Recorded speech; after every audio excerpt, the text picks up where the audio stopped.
Praise the Lord. Victory worship centre online Bible స్టడీకి మీ అందరినీ ప్రేమపూర్వకంగా ఆహ్వానిస్తున్నాను. మనం ప్రార్థన చేసుకుని ఈ యొక్క కార్యక్రమాన్ని ప్రారంభించుకుందాం. మీరందరూ కూడా కళ్ళు మూసుకుని తలలు వంచినట్లయితే ప్రార్థన చేసుకుందాం. పరిశుద్ధుడ, ప్రేమమయుడ, మహోన్నతుడ, ఘనమైన దేవ, స్తుతులకు పాత్రుడ, సార్వభౌముడ, సైన్యములకు అధిపతి యొక్క యెహోవా, మీకే వందనాలు, స్తుతులు, స్తోత్రాలు చెల్లించుకుంటున్నాం. ఇంతకాలం మీ కృపలో నన్ను మమ్మల్ని కాచి కాపాడి భద్రపరిచి సజీవులుగా ఉంచి ఈ యొక్క సమయంలో ప్రభా మరొకసారి మీ సన్నిధిలో మీ యొక్క వాక్యాన్ని ధ్యానించడానికి, ప్రార్థించడానికి మీరు మాకు చూపిన యొక్క గొప్ప కృపను బట్టి, ఇచ్చిన సమయాన్ని బట్టి మీకే వందనాలు, స్తోత్రాలు చెల్లించుకుంటున్నాం. మా జీవితాల్లో మీ యొక్క మేలును బట్టి మీకే వందనాలు, స్తోత్రాలు చెల్లించుకుంటున్నాం. ప్రభా ఈ యొక్క భయంకరమైన పరిస్థితుల్లో నన్ను మమ్మల్ని కాపాడి సజీవులుగా ఉంచినందుకు మీకే స్తోత్రాలు చెల్లించుకుంటున్నాం. ప్రభా ఈ యొక్క సమయంలో ఆయా ప్రాంతాల్లో ఈ యొక్క ఆన్లైన్ బైబిల్ స్టడీలో పాల్గొంటున్న ప్రతి ఒక్కరిని మీరే జ్ఞాపకం చేసుకోమని వేడుకుంటున్నాం తండ్రి. ఈ యొక్క సమయం ప్రభా మాకు మేలుకరంగా మీ యొక్క నామానికి మహిమకరంగా నడిపించుకోమని వేడుకుంటున్నాం. కార్యక్రమాన్ని అంతటిని ఆశీర్వదించి మీ నామాన్ని గనపరుచుకొని మీ నామాన్ని హెచ్చించుకోమని, మా యొక్క ఆత్మీయ జీవితాలకు మేలుకరంగా నడిపించుకోమని, ప్రతి ఆటంకాన్ని మీరే దూరపరచమని మా రక్షకుడైన యేసు పరిశుద్ధ నామమున ప్రార్థిస్తున్నాం తండ్రి. ఆమేన్. మనం ఒక వాక్యాన్ని చదువుకొని ఒక పాట పాడుకుందాం. 50వ కీర్తన 23వ వచనం, Psalm 50 verse 23. స్తుతియాగం అర్పించువాడు నన్ను మహిమపరచుచున్నాడు, నేను వానికి దేవుని రక్షణ కనపరచున్నట్లు వాడు మార్గము సిద్ధపరచుకొనెను. స్తుతియాగం అర్పించువాడు నన్ను మహిమపరచుచున్నాడు. ఆయన్ని స్తుతించుట ద్వారా మనం ఆయన్ని, దేవుణ్ణి మనం మహిమపరుస్తాం. మనం ఒక పాట ద్వారా ఆ విధంగా ఆయన్ని స్తుతించి ఆయన నామాన్ని మహిమపరచుదాం. మనందరికీ తెలిసిన పాట, మన పాటల పుస్తకం నుండి 214వ పాట, నడిపించు నానావా అనే పాట ద్వారా మనం మన యొక్క స్వరాలను ఎత్తి ఆ యొక్క పాటలోని అర్థాన్ని గ్రహిస్తూ, స్తుతిస్తూ, ఆరాధిస్తూ ఆయన నామాన్ని మహింపరుద్దాం. మీ అందరూ కూడా మీ యొక్క పాటల పుస్తకంలో ఉండే ఆ పాటను చూసి మీరందరూ కూడా పాడి ఆయన్ని స్తుతించి మహింపరచాలని కోరుకుంటున్నాను. పాట సంఖ్య 214, నడిపించు నానావా అనే పాట.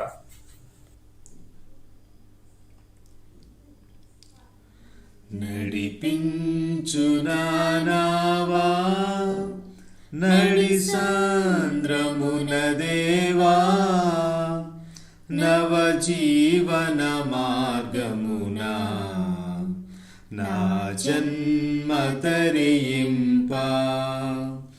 నడిపించు నానావా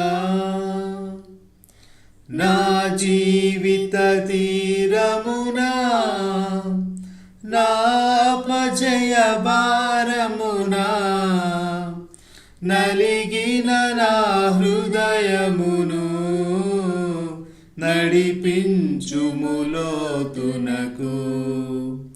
నాయాత్మ విరబూయా, నా దీక్ష ఫలింప, నా నావలో కాలిడుము, నా సేవ చేకొనుము. నడిపించు నానావా రాత్రంతయు శ్రమ పడినా రాలేదు ప్రభు జయము.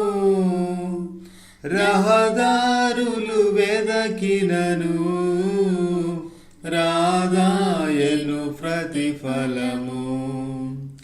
రక్షించు నీ సిలువా రమణీయ లోతులలో, రతనాలను వెదకుటలో రాజిల్లు నా పడవా.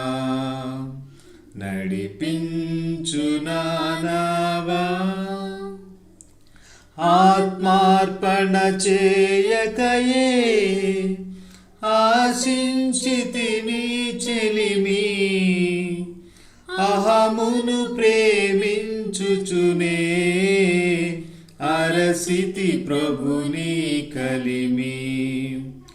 ఆశా నిరాశాయే ఆవేదనెదురాయే,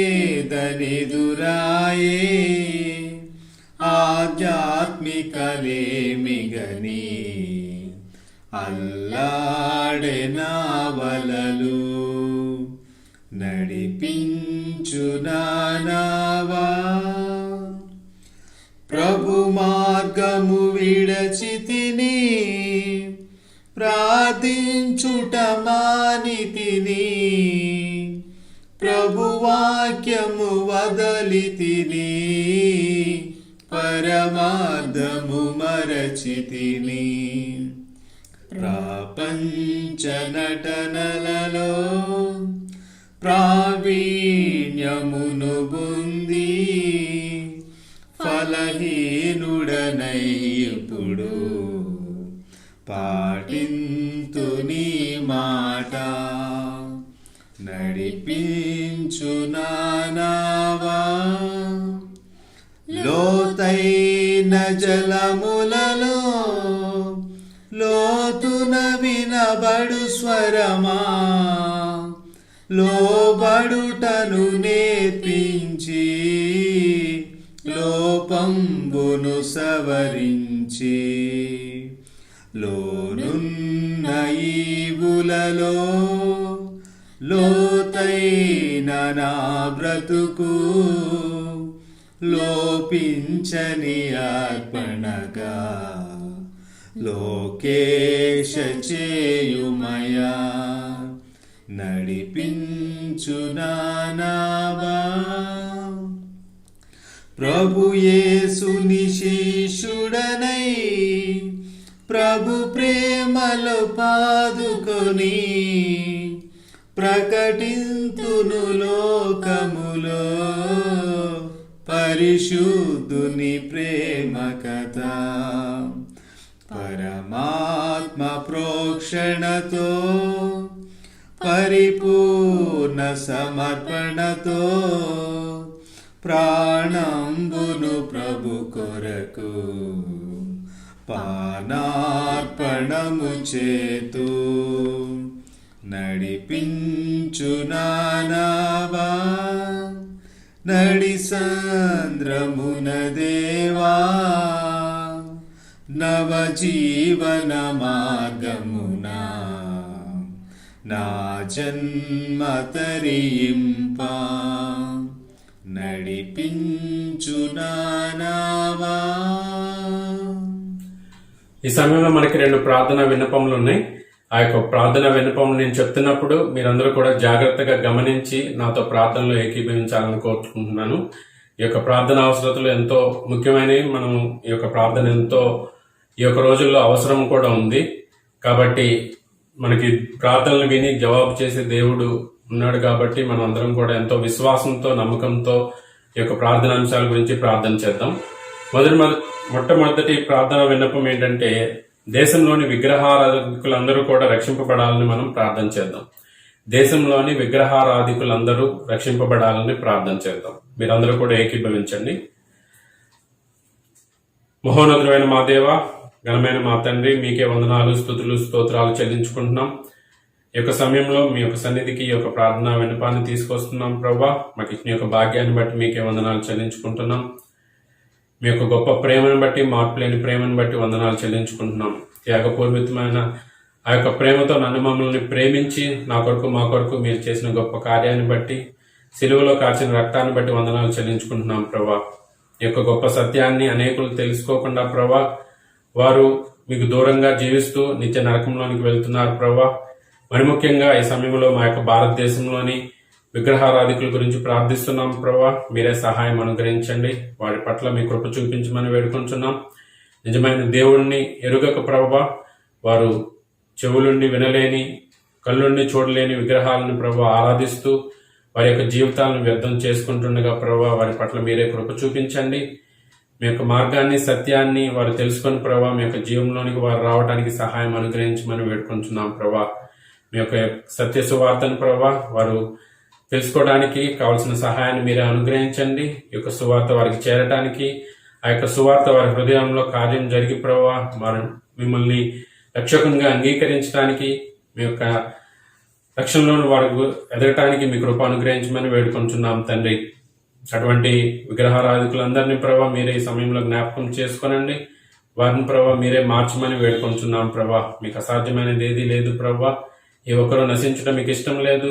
అందుకనే ప్రభా మీరు ఇంకా రాకుండా మీ యొక్క రాకడకు ప్రభా ఆలస్యం చేస్తూ ప్రభా దీర్ఘశాంతాన్ని చూపిస్తున్నందుకు మీకే వందనాలు చెల్లించుకుంటున్నాం తండ్రి. అటువంటి వారిని ప్రభా మీరే జ్ఞాపకం చేసుకుని రక్షించమని మా రక్షకుడైన యేసు పరిశుద్ధ నామమున ప్రార్థిస్తున్నాం తండ్రి. ఆమేన్.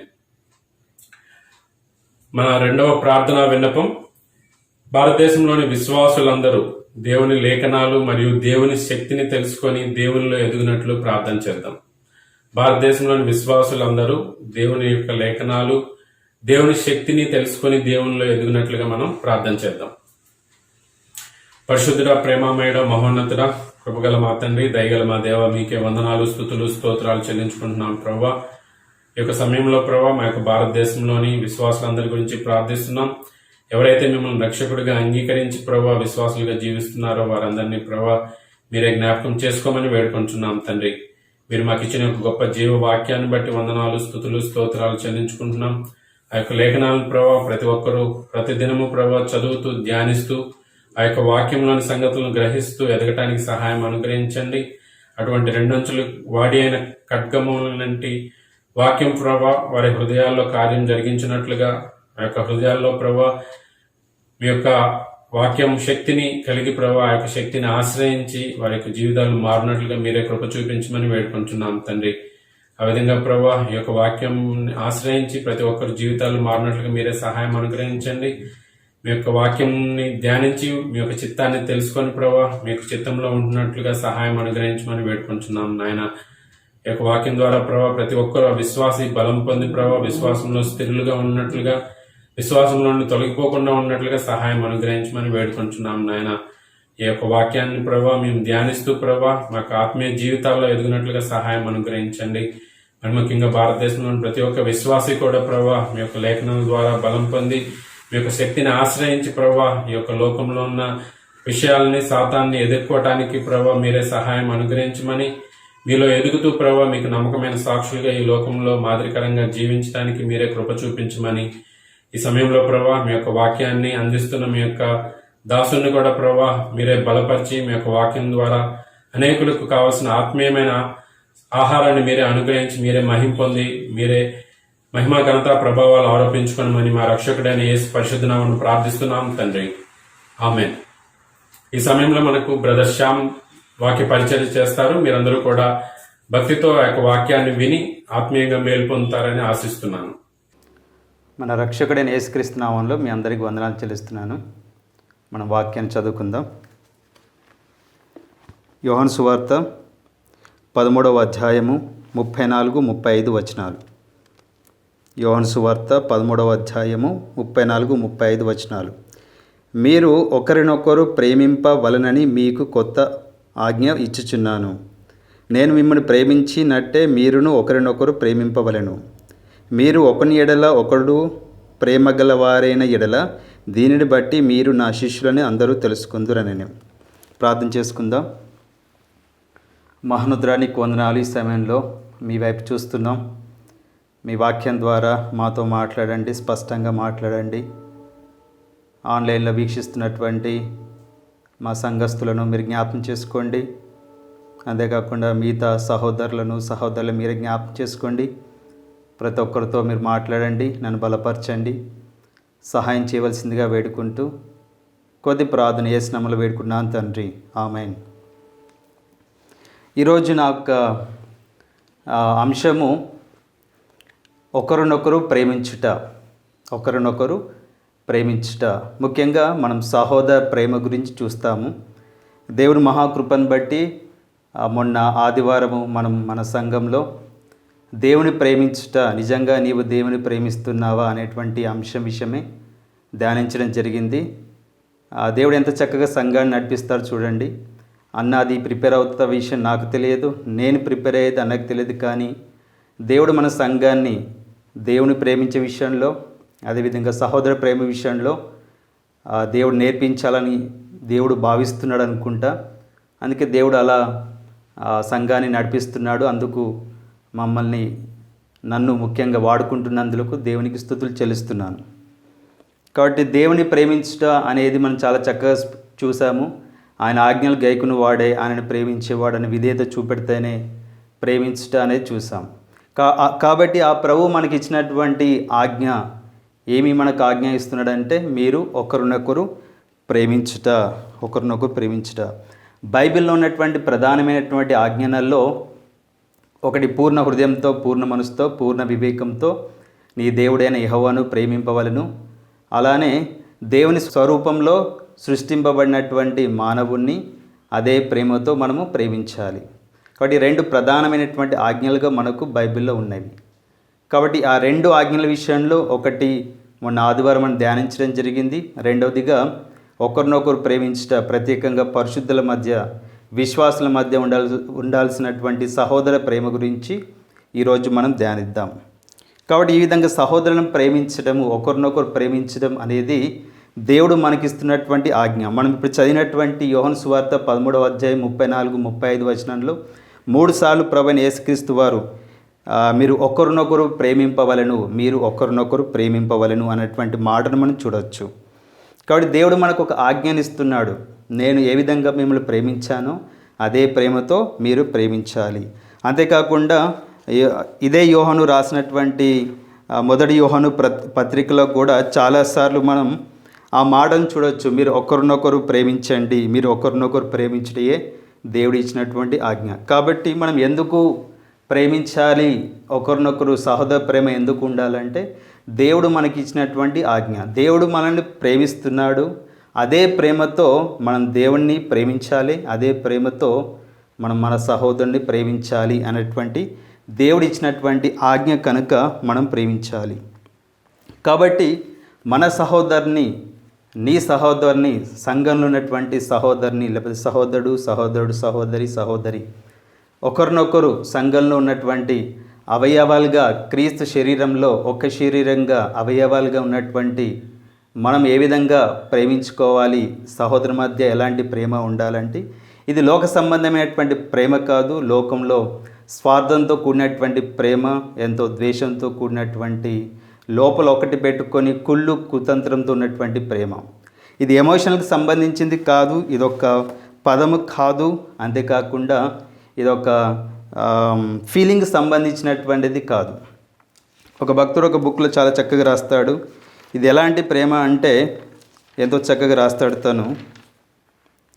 It comes from agape, basically the love of choice, the love of will, the highest level of love possible, not the love of feeling, not the love of uncontrolled emotion, not the love of physical attraction. ఇది భౌతిక సంబంధమైనటువంటి physical attraction కాదు, శారీరక సంబంధమైనటువంటి ఆకర్షణ కాదు.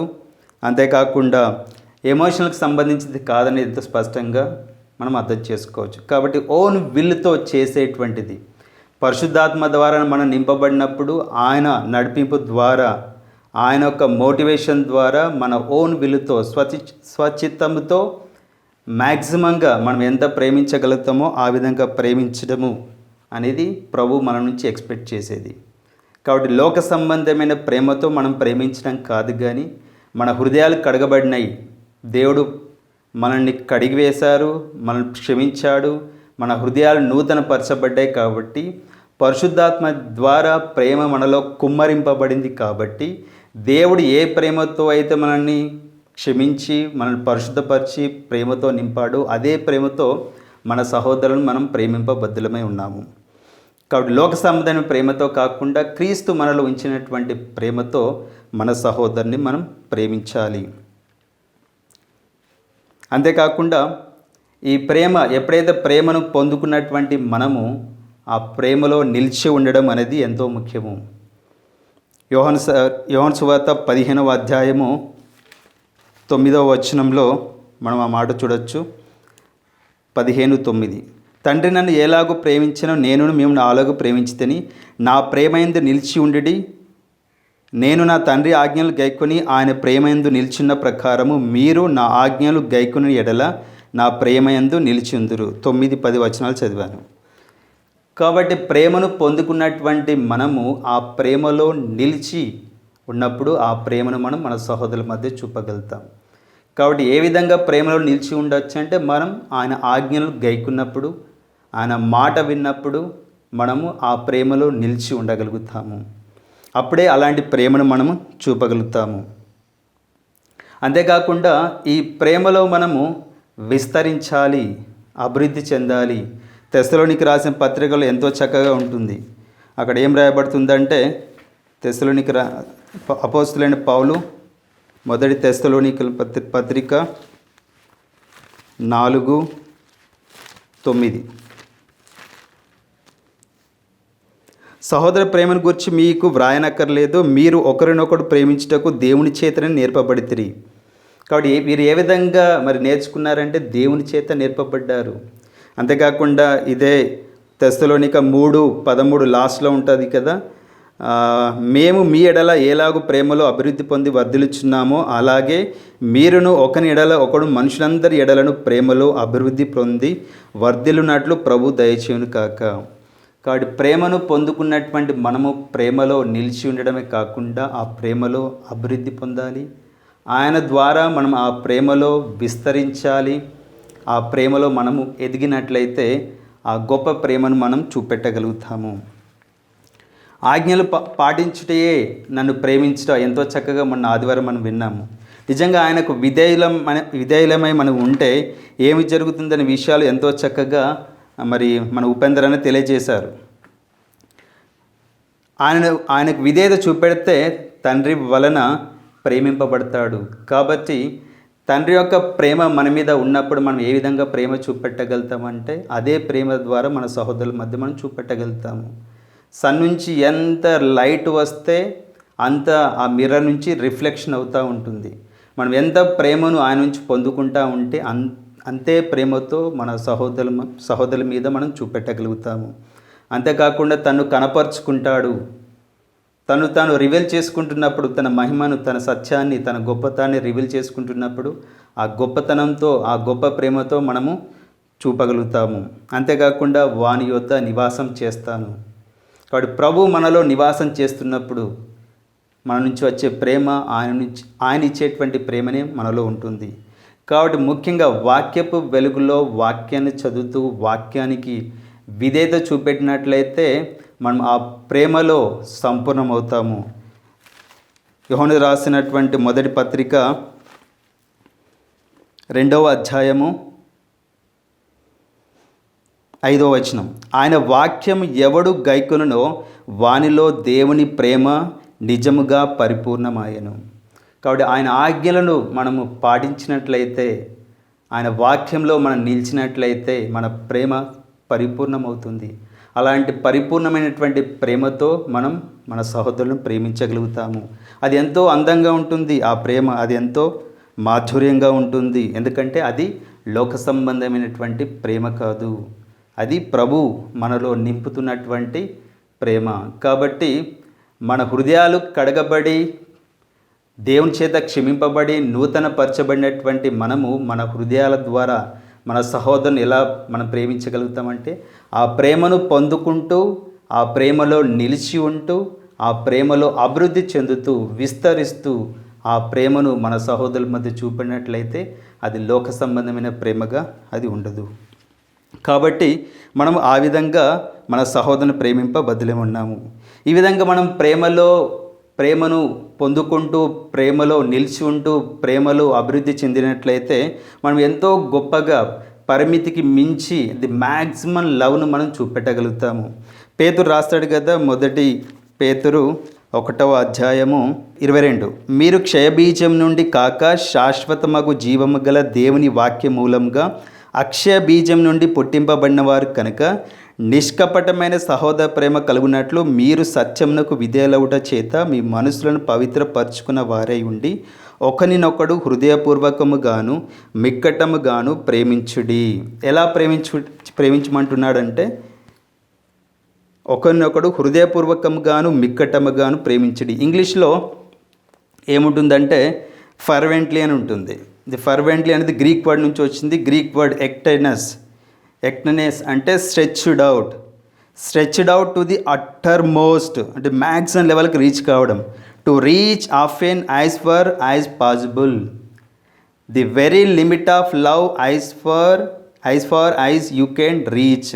అంటే ప్రేమలో ది మ్యాక్సిమం వరకు చేరుకోవడం. ఆయన ప్రేమ శాశ్వతమైనది, ఆయన ప్రేమకు హద్దులు లేవు, పరిమితులు లేవు. కాబట్టి మనం ప్రేమించే విషయంలో మనది ఇంత అనుకుంటే ఎంతవరకు మనం రీచ్ కాగలుగుతామో అంతవరకు రీచ్ కావడం అనేది ఇక్కడ రాయబడినటువంటి మాట. ఒక రబ్బర్ బ్యాండ్ తీసుకొని ఇంతవరకు అది సాగుతుంది అనుకుంటే అది ఎంతవరకు సాగగలుగుతుందో అంతవరకు రీచ్ కావడం అనేది స్ట్రెచ్డ్ అవుట్, లేకపోతే అంతవరకు వెళ్ళడము అనే అర్థంలోనే సేమ్ ప్రేమ విషయంలో కూడా మీరు ఎంతవరకు మీరు చేయగలుగుతారో, ఎంతవరకు ప్రేమ చూపెట్టగలుగుతారు uttermost the maximum level వరకు మీరు ప్రేమ చూపెట్టండి. ఇదే సేమ్ మాట మనం లాటిన్ వర్డ్లో చూసినట్లయితే ఫెర్వెంట్ అనే మాటకు ది బాయిలింగ్ పాయింట్, లేకపోతే టు బాయిల్ అని ఉంటుంది.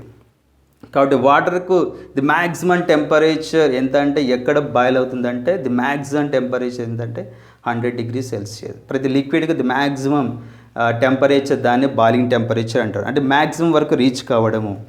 అలా రీచ్ అయినప్పుడు ఇదే పేతురు మళ్ళీ ఇంకోసారి కూడా రాస్తాడు 4వ అధ్యాయము 8వ వచనంలో, ప్రేమ అనేక పాపములను కప్పును కనుక అన్నిటికంటే ముఖ్యంగా ఒకని ఎడల ఒకడు మిక్కటమైన ప్రేమ గలవారై ఉండండి. కాబట్టి ప్రేమ అనేక దోషాలను కప్పుతుంది కనుక ఎంతవరకు మీరు కవర్ చేయగలిగితే ఆ దోషాలన్నింటినీ అంతవరకు ప్రేమ ద్వారా కవర్ చేయండి. పరిమితిని దాటి ఎంతవరకు వెళ్తే అంతవరకు వెళ్ళడము. పాపములను కప్పటానికి మీరు చేరుకోగలిగినంత వరకు ప్రేమ యొక్క పరిమితిని ఎలాబరేట్ చేయడం. సింపుల్ ఇంగ్లీష్లో బాగుంటుంది, to cover what ever since exist. కాబట్టి ఆ విధంగా మనం ఎంతవరకు చేయగలుగుతామో, ఎంతవరకు ప్రేమ చూపెట్టగలుగుతామో మిక్కటముగా గాఢంగా ప్రేమించండి. కాబట్టి ఇలాంటి మిక్కటంగా ప్రేమించే విషయంలో మనం ఒక ఎగ్జాంపుల్ తీసుకోవచ్చు. మంచి సమరయుడు మన ప్రభువైన అయిన యేసుక్రీస్తు వారు ఎవరు పొరుగువారు అని అడిగినప్పుడు, ఒక యవనస్తుడు అడిగినప్పుడు అప్పుడు ఈ స్టోరీ చెప్తున్నాడు. కనుక దేవుని ప్రేమించే విషయంలో దేవుని మనం ప్రేమించాలని ఆజ్ఞ ఉంది. అదేవిధంగా అదే ప్రేమతో పొరుగువాన్ని ప్రేమించాలి. కాబట్టి పొరుగువాన్ని ఏ విధంగా ప్రేమించాలనేటువంటి మంచి ఎగ్జాంపుల్ మోడల్గా ప్రభువైన యేసుక్రీస్తు వారు చెప్పారు. కాబట్టి మన సహోదరులను ప్రేమించే విషయంలో మనకి ఎప్పుడు ఏది గుర్తు రావాలంటే ఆ మంచి సమరయుడు స్టోరీ మనకు గుర్తు రావాలి.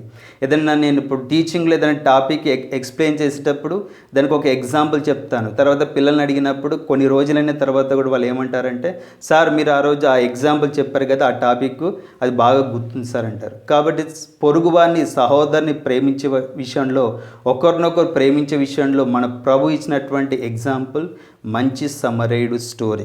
కాబట్టి ఆ భాగాన్ని మనకు తెలిసి ఈ మధ్యలో మనం ధ్యానించాము. పారాబుల్స్లో కూడా మన బ్రదర్ జోసెఫ్ ఎక్స్ప్లెయిన్ చేశారు. ఈ భాగంలో చూసినట్లయితే తన పొరుగువాన్ని, తన సహోదరుని మనం ఏ విధంగా ప్రేమించవచ్చో ఎంతో చక్కగా మనం ఇక్కడ చూడవచ్చు.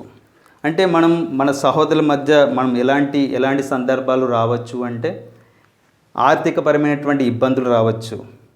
ఇప్పుడు కరోనా ఉంది కాబట్టి ఆర్థిక సమస్యలు, ఉద్యోగాలు కోల్పోయారు, పేదరికంలో ఉన్నారు, చాలామంది పోషింపబడడానికి కష్టంగా ఉంది, ఆర్థికపరమైనటువంటి ఇబ్బందులు ఉండవచ్చు. అంతేకాకుండా అనారోగ్య సమస్యలు, దీర్ఘకాలిక అనారోగ్య సమస్యలు రావచ్చు, యాక్సిడెంట్లు కలగవచ్చు, ఇంకా ఆత్మీయతకు సంబంధించినటువంటి సమస్యలు రావచ్చు. అది సంఘ పెద్దలు చూసుకుంటారు. ప్రధానంగా మెయిన్గా మనం చూడాల్సినవి ఫైనాన్షియల్ క్రైసిస్, ఇంకొకటి హెల్త్ ఇష్యూస్ని బట్టి మనము ఈ విషయంలో మనకు రెగ్యులర్గా మనం వింటూ ఉంటాం. అలాంటి సిచ్యుయేషన్ ఇక్కడ మనకు కనబడుతుంది. కాబట్టి ఆ ఇద్దరు వ్యక్తులు, లేవీయుడు యాజకుడు చూసి ప్రక్కగా పోయినని ఉంటుంది. చాలాసార్లు మనకు తెలుస్తుంది కానీ మనం విజిట్ చేయము, వెళ్ళలేము, చూస్తాం కానీ పట్టించుకోకుండా ఉంటాం. అలాంటి సందర్భాలు మన జీవితంలో ఎన్నోసార్లు ఉంటాయి. కానీ ఆ మంచి సమరయుడు ఎక్కడికి వచ్చాడంటే పడి ఉన్న చోటికి వచ్చి చూసి జాలిపడ్డాడు. కాబట్టి విజిట్ చేశాడు. దీంట్లో మనం ప్రధానంగా చూడవలసింది సమరయుడు చేసింది తను ఉన్న చోటికి, అంటే తను విజిట్ చేయడము, అంతేకాకుండా తను చూసి తను ఎలాంటి పరిస్థితుల్లో ఉన్నాడో చూసిన తర్వాత కనికరపడడం, జాలిపడడం మనం చూడవచ్చు. ఇంకా అలా జాలిపడినటువంటి ఆ వ్యక్తి చాలా దగ్గరికి సమీపించి తనకి ఏం అవసరమో అది తెలుసుకొని తన గాయాలు కట్టి తన నూనె, ద్రాక్షరసం పోసి తన గాయాలు తుడిచినట్లు మనం చూడవచ్చు. అక్కడ తను ఎంతో అతనికి సేవ చేస్తున్నట్లు మనం చూడవచ్చు. అంతేకాకుండా తన వాహనం మీద తను ఎక్కవలసింది తనను కూర్చోబెట్టి నడుచుకుంటూ రావడం, అక్కడ సాక్రిఫైస్ చూడవచ్చు.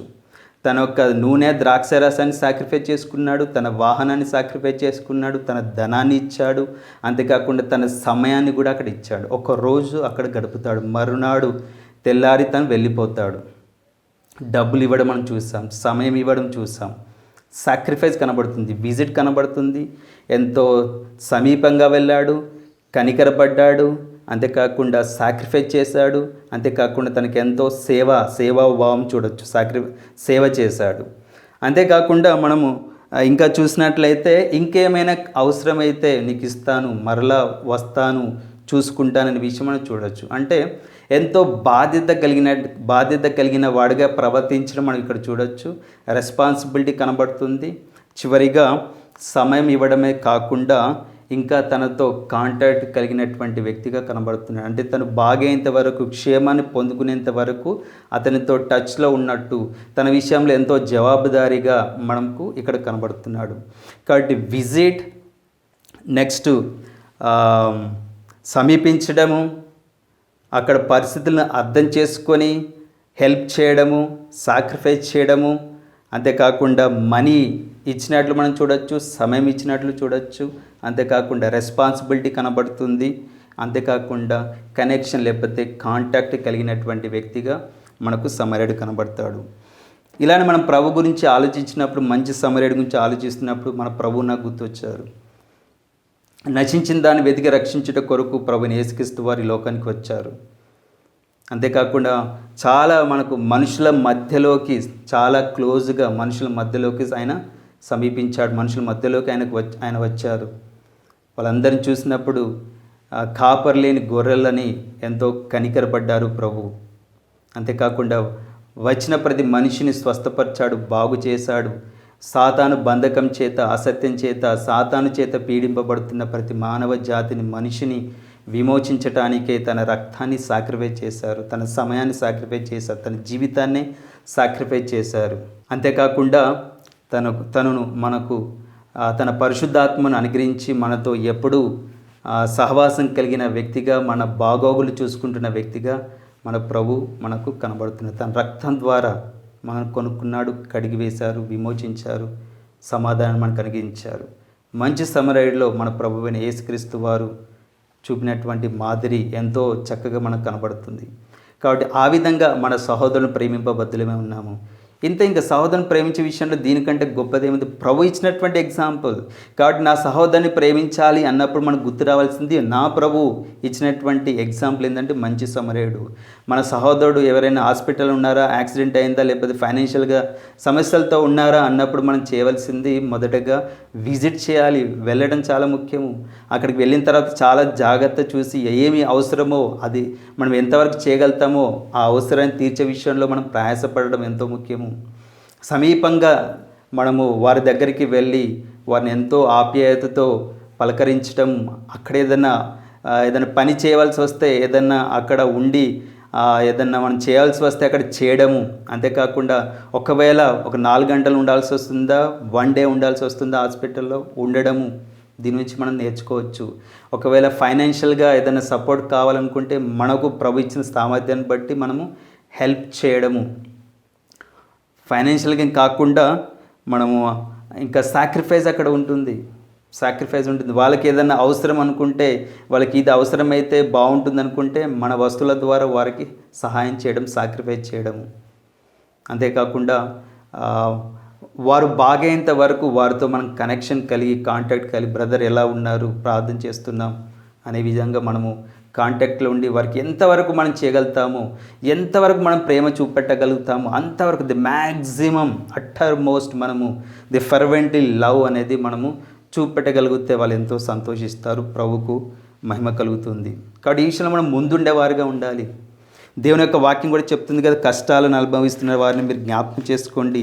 లోకమంతా మీ సహోదరు ఇలాంటి కష్టాలు పడుతున్నారు కాబట్టి జ్ఞాపకం చేసుకోండి. హెబ్రీ 13వ అధ్యాయము 2వ వచనంలో ఉంటుంది కదా, మీరును వారితో బంధింపబడినట్టు బంధకంలో ఉన్న వారిని జ్ఞాపకం చేసుకునండి.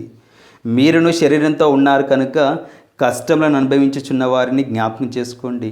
కాబట్టి అలాంటి వారిని మనం జ్ఞాపకం చేసుకోవాలి. వారున్న స్థితిలో మనము ఉంటే మనం ఎలా ఆలోచిస్తామో ఆలోచించి, అయ్యో నేను ఇప్పుడు బాగున్నాను, నా సహోదరుడు ఇలాంటి పరిస్థితిలో ఉన్నాడు, నేను ఏం చేయగలుగుతాను, కాబట్టి నేను కూడా అలాంటి స్థితిలో ఉంటే నేను ఏమి ఎక్స్పెక్ట్ చేస్తాను మనం ఆలోచించి నన్ను నేను ఏ విధంగా ప్రేమించుకుంటున్నాను, నా సహోదరుని ప్రభు ప్రేమించమన్నాడు కనుక నేను చేస్తాను, నేను నాకు సాధ్యమైనంత వరకు ఎంత చేయగలుగుతానో అంత చేస్తాను అనడంలో అది మిక్కటమైనటువంటి ప్రేమ చేసిన వారంగా అవుతాము. మొదటి యోహాను 3:17-18 వచనాలలో ఈ లోక సంబంధమైనటువంటి ఈ జీవితంలో ఒక ఉద్యోగాన్ని కలిగి ఇంకొక సహోదరుడు ఉద్యోగం లేకపోతే లేమిలో ఉన్నప్పుడు నువ్వు ఎంత మాత్రం కనికరం చూపకపోతే నీలో ప్రేమ ఈ విధంగా ఉంటుంది. అలాంటి వాడు ప్రేమిస్తున్నాడని ఎలా చెప్పగలుగుతాడు? అతనిలో ప్రేమ లేదు. కాబట్టి ఎంతో చక్కని మాట ఉంటుంది, మాటతో నాలుకతోనూ కాక క్రియతోనూ సత్యముతోనూ ప్రేమింతుము. యాకోబు అంటాడు కదా 2వ అధ్యాయం 15-16 వచనంలో, నీ సహోదరుడు ఆనాటికి వస్త్రం లేదు భోజనం లేదు అన్నప్పుడు నువ్వు చూసి తృప్తిగా ఉండు, సమాధానంగా ఉండు, చలి కాచుకో అన్నంత మాత్రాన నువ్వు అలా మాట్లాడినంత మాత్రాన దాంట్లో నువ్వు ప్రేమ ఉందా? మాటతో కాదు కానీ క్రియల ద్వారా నీ ప్రేమను చూపెట్టు, నీ విశ్వాసాన్ని చూపెట్టు అని అంటాడు. కాబట్టి మాటల ద్వారా మనం చెప్పచ్చు, బ్రదర్ నేను ప్రార్థన చేస్తున్నాను, సమాధానంగా ఉండండి, దేవుడు సమాధానం ఇస్తాడు, ఇది అది మాటతో కాదు, నాలుకతో కాదు, క్రియతో సత్యముతో మనం ప్రేమించాలి. మన ప్రభువు అలా చేశాడా? దేవుడు ప్రేమే ఉన్నాడు. ఆయన ప్రేమ అనేది ఒక క్రియ కాబట్టి ఆ ప్రేమ ద్వారా ఏం చేశారు? మన కొరకు తన ప్రాణాన్ని పెట్టాడు. మన కొరకు తన ప్రాణాన్ని పెట్టాడు. ఎంత శ్రమపడ్డాడు, ఎంత చేశాడు మన కొరకు. అలాంటి అగాపే ప్రేమ ద్వారా మన సహోదరుని ప్రేమించాలి అనేటువంటి ఆజ్ఞ మనకు ఇవ్వబడింది. రోమీలకు రాసిన పత్రిక 15వ అధ్యాయం 1-3 వచనాలలో ఇదే మాటలు ఉంటాయి. మనల్ని మనమే సంతోషపరచక బలహీనుల దౌర్బల్యం భరించుటకు బద్ధులమై ఉన్నాము. కాబట్టి మన పొరుగు వారికి, మన సహోదరికి వారికి క్షేమాభివృద్ధి కలుగునట్లు మనలో ప్రతివాడు మేలైన దానియందు అతన్ని సంతోషపరచవలను. ఈ విధంగా క్రీస్తు నియమమును మీరు నెరవేర్చాలి. యేసుక్రీస్తు తను సంతోషపరచుకోలేదు, కానీ మన సంతోషం కొరకు ఎన్నో ఇబ్బందులు పడ్డాడు, ఎన్నో కష్టాలు పడ్డాడు, ఎంతో ప్రేమను తను చూపెట్టాడు. కాబట్టి ఏమి చేస్తే నా సహోదరుడు సంతోషపడతాడు, ఇలాంటి సమయంలో నేను ఏమి చేయగలుగుతాను అని మనం ఆలోచించి ఎంతవరకు మ్యాక్సిమం లెవెల్ వరకు ఎంతవరకు మనం ప్రేమించగలిగితే అంతవరకు ప్రేమించినప్పుడు దేవుడు కూడా మహిమ పొందుతాడు. కాబట్టి ఎవరన్నా ఇలాంటి ఇబ్బందులు ఫైనాన్షియల్గా లేకపోతే అనారోగ్య సమస్యలు, ప్రస్తుతం మనం కరోనా టైంలో ఉన్నాం కాబట్టి ఇప్పుడు ఒకవేళ వచ్చినా కానీ మనం వెళ్ళలేము. కాబట్టి నేను ఆ కేసు కాకుండా మామూలు సందర్భంలో ఎలా అయితే ఉన్నామో ఆ సందర్భాన్ని బట్టి నేను మాట్లాడుతున్నాను. కాబట్టి ఫైనాన్షియల్ ఇష్యూస్ చాలామందికి వచ్చాయి. ఇప్పుడు కరోనా బట్టి ఉద్యోగాలు కోల్పోయారు. ఏమి చేయగలుగుతాం అనేది మనం ఆలోచించాలి. నిజంగా ఈ మధ్యకాలంలో 5 నెలలు కావస్తుంది, చాలామంది ఉద్యోగాలు కోల్పోయారు. మరి సంఘానికి వస్తున్నాం, అలా వెళ్ళిపోతున్నాం, కానీ సరిగ్గా మాట్లాడలేకపోతున్నాం. మరి సహోదరులంగా ఒకరినొకరు ప్రేమించుకోవాలి. నిన్ను నువ్వు ఎలా ప్రేమించుకుంటున్నావు అని సహోదరుని ప్రేమించమని దేవుడు చెప్తున్నప్పుడు ఎంతమంది మరి మన సహోదరులకు ఫోన్ చేసి మరి బ్రదర్ మీరు ఎలా ఉన్నారు, ఉద్యోగం ఉందా, ఫైనాన్షియల్ ఎలా ఉంది, హెల్త్ ఎలా ఉంది, మరి ఒకరినొకరు ఎంత మరి ఫోన్లు చేశారో, ఎంత మరి అడిగారో అది దేవునికి తెలుసు. చాలాసార్లు నేను ఏమని ప్రార్థన చేస్తానంటే, ప్రభువా ఎవరికైనా సహాయం చేసే విషయంలో, ప్రేమించే విషయంలో నేను ముందుండటానికి నాకు హెల్ప్ చేయండి, నన్ను వాడుకొనండి. కొన్నిసార్లు నేను ఒకరికి ఇలాంటి సమస్యలు ఉన్నాయి, వారిని పాపం వెళ్ళి పలకరిద్దాము, ఏ విధంగా హెల్ప్ చేద్దాం అనుకో సందర్భంలో లేట్ చేశాననుకో నేను చాలా ఫీల్ అవుతూ ఉంటాను.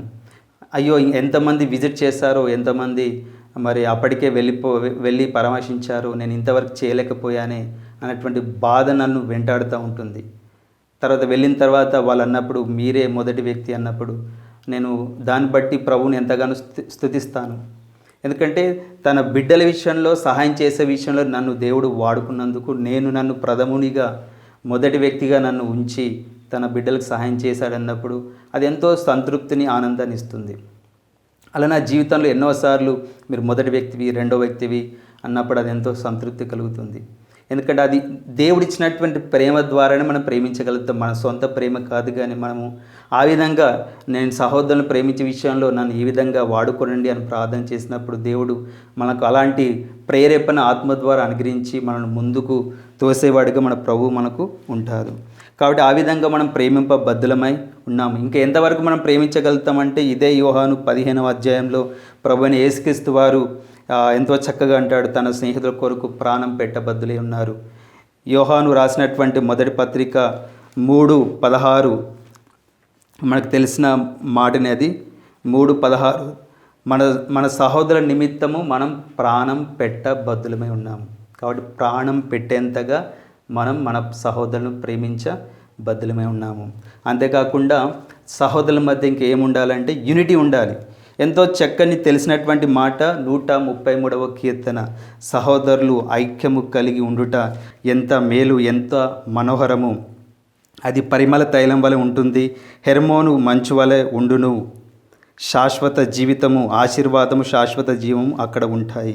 కాబట్టి సహోదరులంగా మనం అందరం ఐక్యత కలిగి ఉంటే అది ఎంత బాగుంటుంది, ఎంత చక్కగా ఉంటుంది. అక్కడ ఆశీర్వాదం, శాశ్వత జీవం ఉంటున్నాయని ఎంతో చక్కగా రాయబడింది. ప్రభువైన యేసుక్రీస్తు వారు కూడా 17వ అధ్యాయంలో ఎంతో చక్కగా తను తండ్రికి ప్రార్థన చేస్తున్నప్పుడు మనం ఏకంగా ఉన్నలాగున్న వీరు కూడా ఏకమై ఉండవలనని వారి కొరకు ప్రార్థన చేస్తున్నాను. నా యందు విశ్వాసం ఉంచేటువంటి విశ్వాసులైనటువంటి మీరందరూ ఏకంగా ఉండాలి, వారందరూ ఏకంగా ఉండాలి అనేటువంటి ప్రార్థన ప్రభువైన యేసుక్రీస్తు వారు చేశారు. ఆ విధంగా ఏకంగా ఉన్నట్లయితే నన్ను నీవు పంపావని లోకం తెలుసుకుంటుంది, నమ్ముతుంది. అంతేకాకుండా నేను వీరిని ప్రేమిస్తున్నాననేటువంటి దేవుని యొక్క ప్రేమ మనుషులందరూ తెలుసుకుంటుంది, లోకం తెలుసుకుంటుంది అనేటువంటి మాటలు మనం చూడవచ్చు. నెక్స్ట్, సహోదరుల మధ్య ఏమీ ఉండకూడదు. సహోదరుల మధ్య మొదటిగా సహోదరుల మధ్య ఏమి ఉండాలో చూసాం. దేవుడు చూపినటువంటి ఆ ప్రేమలో నిలిచి ఉండడం, అదే ప్రేమతో అభివృద్ధి చెందుతూ విస్తరిస్తూ మన ప్రేమ అంతకంతకు అభివృద్ధి చెందాలని చూసాం. అంతేకాకుండా యూనిటీ చూసాం. సహోదరుల మధ్య ఏమి ఉండకూడదంటే లేవీయులకు రాసినటువంటి అధ్యాయంలో 19వ అధ్యాయం 11 నుంచి 18 వచనాలు చూసినట్లయితే, ఒకరినొకరు అబద్ధాలు ఆడుకోకండి, అబద్ధ ప్రమాణం చేయకండి, హింసించుకోకూడదు, దోచుకోకూడదు, అన్యాయపు తీర్పు తీర్చకూడదు. నెక్స్ట్, కొండెములు ఆడుచు ఇంటింటికి తిరగకూడదు, ప్రాణహాని చేసుకోకూడదు, నీ హృదయంలో నీ సహోదరు మీద పగ పట్టకూడదు, అండ్ బాధింపకూడదు. మీరందరూ సహోదరులు కనుక ఒకరి చేత ఒకడు కఠిన సేవ చేయించుకోకూడదు. కొత్త నిబంధనలు కూడా మీరు అసూయపడవద్దు, వివాదాలు రేపకూడదు, తీర్పు తీర్చవద్దు, ఒకరి మీద ఒకరు సనగకూడదు. ఎన్నో మాటలు మనం చూడవచ్చు. ఒకరినొకడు ఖర్చుకోకూడదు. ఆ విధంగా చేసినట్లయితే మీరు నశించిపోతారు. కాబట్టి సహోదరుల మధ్య ద్వేషము, పగ, ప్రతీకారాలు, అసమాధానము, విరోధ భావాలు ఎట్టి పరిస్థితుల్లో ఉండకూడదు. మనం కండ్లో పెద్ద దూలాలు పెట్టుకొని ఎదుటివాని సహోదరుని కండ్లో ఉన్న నలుసును తీయడానికి ప్రయత్నం చేస్తూ ఉంటాం. యేసుక్రీస్తు శరీరంలో అవయవాలుగా అతకబడినటువంటి మనం అందరము మన శరీరంలోని అవయవాలు చూసినట్లయితే కొన్ని బలంగా ఉంటాయి, బలహీనంగా ఉంటాయి. ఇది బలహీనం, అసలు పనికిరాదు అని మనం పక్కన పెట్టేస్తామా, తీసేసుకోము. దేవుడు ఒక ప్రత్యేకమైనటువంటి ఉద్దేశంతో ప్రతి ఒక్కరిని ఏర్పరచుకున్నాడు. యేసుక్రీస్తు శరీరంలో అంటుకట్టారు. కాబట్టి ఎవరిని మనము తక్కువ చేయకూడదు, ఎక్కువ చేయకూడదు. దేవుడు సమానంగా ప్రేమిస్తున్నప్పుడు మనం అందరినీ సమానంగా చూడాలి. కాబట్టి ఎవరిని మనం నెగ్లెక్ట్ చేసేటువంటి పరిస్థితి రాకూడదు. దేవుడే తీర్పు తీరుస్తాడు ఎవరు ఏంటిదనేది. కాబట్టి ఎంతో చక్కగా రాయబడుతుంది 1 కొరింథీ 12వ అధ్యాయంలో, దేవుడు తక్కువ దానికి ఎక్కువ ఘనత కలిగజేసాడు. కాబట్టి నువ్వు తక్కువ అనుకుంటున్నావు, కానీ దేవుడు దాని విషయంలో, ఆ సహోదరుని విషయంలో ఎక్కువ ఘనతగా ఎంచుతున్నాడు. కాబట్టి మనం సహోదరులంగా ఒకరినొకరు ద్వేషించుకోకూడదు. కాబట్టి యోహాను రాస్తాడుగా ఎంతో చక్కగా మనం చాలాసార్లు మోసపోతాం. ఏమనుకుంటామంటే నేను దేవునితో సహవాసం గలవాడని, దేవునిలో నిలిచి ఉన్నాను, దేవుని వాక్యము, దేవుడు నాకు తెలుసు అని అనుకుంటాం. కానీ తన సహోదరుని ప్రేమించని వాడు ఎలాంటి వాడు, ఎంతో చక్కగా దాంట్లో ఎన్నో గొప్ప భయంకరమైనటువంటి మాటలు అక్కడ రాయబడ్డాయి. తన సహోదరుని ప్రేమించిన వాడు ఇంకా చీకట్లోనే ఉన్నవాడు, దేవునితో సహవాసం లేనివాడు, దేవుని ఎరగనివాడు, ఆయన ఆజ్ఞలు పాటించనివాడు, ఆయనలో నిలిచి ఉండనివాడు, అబద్ధికుడు, సత్యం లేదు, దుష్టుని సంబంధి, నరహంతకుడు, మరణమందు నిలిచి ఉన్నవాడు, తను చూచే సహోదరుని ప్రేమింపనివాడు, తాను చూడని దేవుని ప్రేమింపలేడు, అతనిలో ఎంత మాత్రము ప్రేమ లేదు. చీకట్లోనే ఉన్నాడు, చీకట్లోనే నడుస్తున్నాడు. మన సహోదరుని మనం ప్రేమించినట్లయితే, ద్వేషించినట్లయితే ఎంత భయంకరంగా రాయబడిందో చూడండి. సహోదర ప్రేమ గురించి ఎంతో చక్కగా దాంట్లో రాయబడింది. ఇలాంటి ద్వేషము, అసమాధానం ఉన్నట్లయితే మనం చేయవలసింది క్షమించుకోవడం. మూడవదిగా సహోదరుల మధ్య ఉండవలసింది క్షమాపణ. ప్రభు మనల్ని ఏ విధంగా క్షమించాడో ఆ విధంగా మనం క్షమించాలి. ఈ మధ్యకాలంలో మన సహోదరుడు చెప్పినట్లు మత్తయి సువార్త 18:21-35 వచనాలు, తలాంతుల గురించి 10,000 తలాంతులు కలిగినటువంటి వ్యక్తి, అచ్చి ఉన్నటువంటి వ్యక్తి, ఇంకో తన కింద 100 తలాంతులు కలిగినటువంటి వ్యక్తి. కాబట్టి యజమానుడు 10,000 తలాంతులు గల వ్యక్తిని క్షమించాడు, కానీ ఈ వ్యక్తి తన తోడిదాసుడు జస్ట్ 100 తలాంతులు కలిగినటువంటి వ్యక్తిని క్షమించలేకపోయాడు. దేవుడు మనల్ని క్షమించాడు. ఎంత మూర్ఖులం, పాపాత్ములం! అసలు మన పాపం క్షమింపబడడానికి వీలది, ఎవరు మనం క్షమించలేరు. కానీ దేవాది దేవుడు మన పాపాన్ని ఎంత క్షమించాడు, ఎంత మనం ప్రేమించాడు. క్షమాపణకు అర్హులం కాదు, కానీ మనం క్షమించి పరలోక రాజ్యానికి వారసులుగా మనల్ని ప్రభు చేశారు. కానీ మన సహోదరు విషయంలో ఏదో చిన్న విషయాల్లో మనస్పర్ధలు వస్తాయి, కానీ వాటిని పట్టించుకుంటాం, క్షమించలేం, ప్రేమించలేం. ఒకే సంఘానికి వస్తాం, ఒకే కాపరత్వంలో ఉంటాము, చూసుకుంటూ ఉంటాం, కానీ ప్రేమించుకోలేము, హృదయపూర్వకంగా ప్రేమించలేము. ఏదో ప్రైజ్లాట్ చెప్పుకుంటాం, కానీ క్షమించకపోతే ప్రభు కూడా నేను మిమ్మల్ని క్షమించాను. ప్రార్థన చేస్తున్నావా? నువ్వు మొదట క్షమించిన తర్వాత ప్రార్థన చేయని ప్రభు అంటున్నారు. బలిపీఠం కట్టి నువ్వు బలి అర్పించాలనుకుంటున్నావు, మొదట వెళ్ళి నువ్వు నీ సహోదరునితో సమాధానపడు, అప్పుడు నువ్వు ఆరాధన చేయి అంటున్నారు. కాబట్టి ఎంత ప్రార్థన చేసినా, ఆరాధన చేసినా వ్యర్థం. ఒకవేళ నా సహోదరుని క్రీస్తునందు ఒకే రక్తంలో కడగబడినటువంటి నా సహోదరుని నేను ప్రేమించకపోతే దేవుడు నన్ను కూడా ప్రేమించాడు. మనమందరము ఎలాంటి వారము అంటే అసలు మనం ఆలోచించినట్లయితే దేవుడు ఒకే రక్తం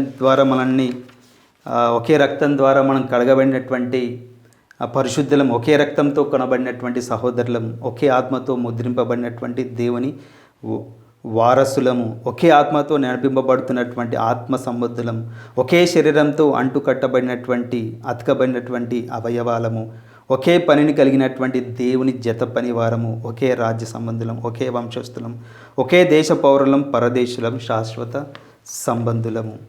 కాబట్టి మనం క్షమించకపోతే దేవుడు మనల్ని క్షమించడు. కాబట్టి మనం ఒకరినొకరు క్షమించుకున్నట్లయితే దేవుడు మనల్ని క్షమించి మనలో ఆ యొక్క ప్రేమ ఉంటుంది.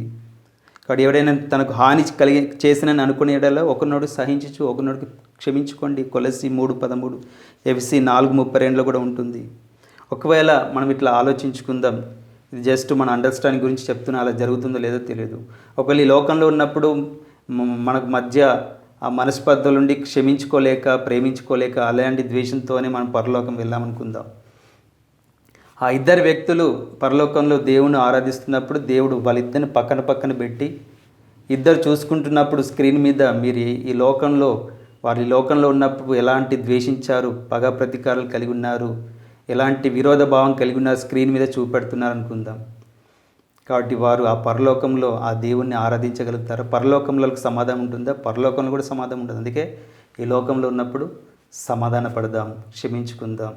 అప్పుడు ఎంతో చక్కగా క్షమింపబడిన వారమై ఎంతో చక్కగా ప్రభువును ఆరాధించవచ్చు. కాబట్టి మనం మన సహోదరులను క్షమించినట్లయితే మనం తగ్గించుకోవచ్చు. తగ్గించుకున్నప్పుడు దేవుడు మనం హెచ్చిస్తాడు. ప్రభు ఎంత తగ్గించుకున్నాడు. ఆయన ఈ లోకంలో మనం ఎక్కడ చూడలేము. గురువు శిష్యుల పాదాలు కడగడం, యజమాడు దాసుల పాదాలు కడగడం, కానీ ప్రభు యేసుక్రీస్తు ఎంత తగ్గించుకున్నారంటే శిష్యుల పాదాలు కడిగి తుడిచారు. కాబట్టి మీరు కూడా ఆ విధంగా చేయండి, అంతగా తగ్గించుకోండి మీరు. కాబట్టి మనం తగ్గించుకుంటే దేవుడు హెచ్చిస్తాడు, దేవుడు తీర్పు తీస్తాడు, న్యాయం తీరుస్తాడు. కాబట్టి తగ్గించుకునే విషయంలో ప్రభుని చూసి మనం తగ్గించుకోవచ్చు. అసలు మనకు ఏమీ లేదు, అన్ని అధికారాలు, రాజులకే రాజు, ధనవంతుడు, సృష్టికర్త అనే దేవుడు అంత తగ్గించుకున్నప్పుడు మనం తగ్గించుకోవడంలో ఏముంది? కాబట్టి ఆ విధంగా మనం తగ్గించుకొని మన సహోదరుని మనం క్షమించినట్లయితే, హృదయపూర్వకంగా క్షమించినట్లయితే ప్రభు మన దోషంలో క్షమిస్తాడు, సమాధానము మన మధ్య ఉంటుంది.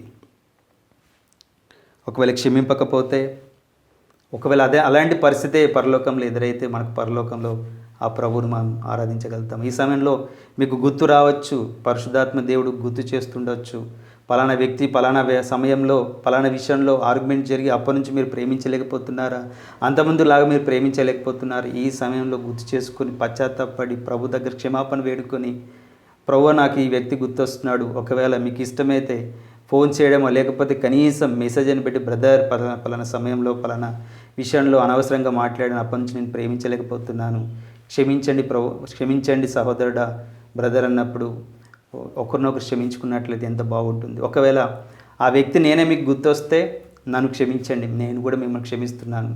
మన మనుషులే, మనం అందరం తప్పు చేస్తాము. నా మాటల ద్వారా, ప్రవర్తన ద్వారా నేను మిమ్మల్ని బాధ పెట్టినట్లయితే నన్ను క్షమించండి.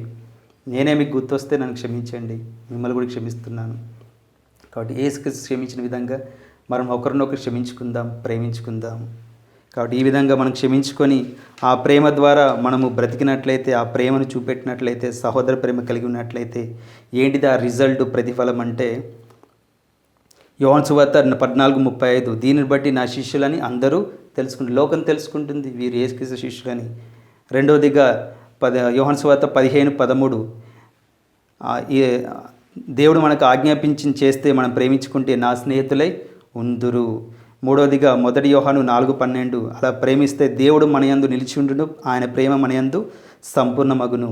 నాలుగవదిగా రోమా 13:10, ప్రేమ కలిగి ఉండుట ధర్మశాస్త్రాన్ని నెరవేర్చుటయే. ఐదవదిగా 1 యోహాను 4:16, తీర్పు దినమందు ధైర్యం కలిగి ఉంటాము. మనం ఈ లోకంలోనే క్షమించుకున్నాం, సమాధాన పడ్డాం కాబట్టి తీర్పు దినమందు ఎంతో సమాధానంగా మనం నిలబడతాము. ఇద్దరు సహోదరులను చూసుకున్నప్పుడు ఎంతో సంతోషిస్తాము, ఎంతో చక్కగా ప్రభువును ఆరాధించగలుగుతాము. ఈ విధంగా మనం క్షమించుకున్నట్లయితే, ఈ విధంగా ప్రేమించినట్లయితే సంఘం ఎంతో చక్కగా అభివృద్ధి చెందుతుంది, సంఘము ఎంతో ఆత్మీయంగా ముందుకెళ్తుంది. దేవుడు ఎందుకైనా మరి ప్రేమించే విషయంలో, దేవుని ప్రేమించే విషయంలో, సహోదర ప్రేమ విషయంలో దేవుడు మమ్మల్ని పురికొల్పాడు, నడిపించాడు. అందుని బట్టి దేవునికి వందనాలు చెల్లిస్తున్నాను. కాబట్టి ఒకరినొకరు ప్రేమించుకునే విషయంలో ఎన్నో విషయాలు ఉన్నాయి. ఇప్పుడు ఈ సమయంలో ప్రార్థన తర్వాత చిన్న వీడియో క్లిప్ వస్తుంది, దాంట్లో చక్కగా అవన్నీ చూసి నా మాటగా భావించకుండా ప్రభు మాటగా భావించి అవి ఎప్పుడైనా సమయం ఉన్నప్పుడు చక్కగా రాసుకుండా వాటిని ధ్యానించినట్లయితే మన సంఘము సహోదర ప్రేమ విషయంలో ఎంతో చక్కగా ఎదుగుతుంది. దేవుడు అట్టి కృపను మనకు అనుగ్రహించుగాక. ప్రార్థన చేసుకుందాం. మహోన్నతుడా నీకు వందనాలు. ప్రేమ విషయంలో, సహోదర ప్రేమ విషయంలో ఎంతో చక్కగా సంఘంతో మీరు మాట్లాడారు, అందుబట్టి నీకు వందనాలు. మీరు చూపినటువంటి ప్రేమతో మా సహోదరుల పట్ల మేము చూపటానికి సాయం చేయండి. ఆగాపై ప్రేమతో ప్రేమించడానికి సాయం చేయండి. ప్రేమలో నిలిచి ఉండటానికి, ప్రేమలో అభివృద్ధి చెందడానికి, విస్తరించడానికి, నిలవరంగా కంటిన్యూగా ఉండటానికి, మాలో ఎలాంటి విభేదాలు, పగ, ప్రతీకారాలు, ద్వేషం ఉండకుండా ఎంతో హృదయపూర్వకంగా మేము క్షమించి, మీరు మమ్మల్ని క్షమించినలాగా మేము క్షమించడానికి, సమాధానాన్ని కలిగి ఎంతో చక్కగా యూనిటీతో మేము ఉండి మిమ్మల్ని సేవించడం మాకు నేర్పించండి. కృప చూపించమని, సహాయం చేయమని ఆన్లైన్లో వీక్షిస్తున్నటువంటి సంఘాన్ని, ప్రియమైన సహోదరులు ప్రత్యేకంగా అందరినీ జ్ఞాపకం చేసుకొని సమాధాన పడటానికి, మరి మీరు వారికి ఇప్పుడు ఈ సమయంలో పలానా వ్యక్తిని మీరు గుర్తు చేశారు కనుక తండ్రి, వారి విషయంలో ప్రార్థన చేసి నన్ను క్షమించుకోవటానికి మీరు సహాయం చేస్తారని మీకే వందనాలు చెల్లిస్తూ కొద్ది ప్రార్థన చేసి నమ్మలు పెట్టుకున్నాను తండ్రి. ఆమేన్.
మీరు విన్న దేవుని వాక్యాన్ని మరొకసారి ధ్యానించి ఆ యొక్క ఆత్మీయమైన మేలులను మీరందరూ పొందుకోవాలని కోరుకుంటున్నాను. మనం ఆశీర్వాదంతో ఈ యొక్క కార్యక్రమాన్ని ముగించుకుందాం. మన ప్రభువైన అయిన యేసుక్రీస్తు కృప, తండ్రి అయిన దేవుని ప్రేమ, పరిశుద్ధాత్మ దేవుని అన్యోన్య సహవాసము, ఆయన యందు విశ్వాసం ఉంచు ప్రతి ఒక్కరికి, ఈరోజు ఆన్లైన్ బైబిల్ స్టడీలో పాల్గొన్న ప్రతి ఒక్క విశ్వాసికి ఇప్పుడు ఎల్లప్పుడూ సదాకాలం తోడేయండి, నడిపించును గాక. Amen. Praise the Lord. Thank you very much. Good night.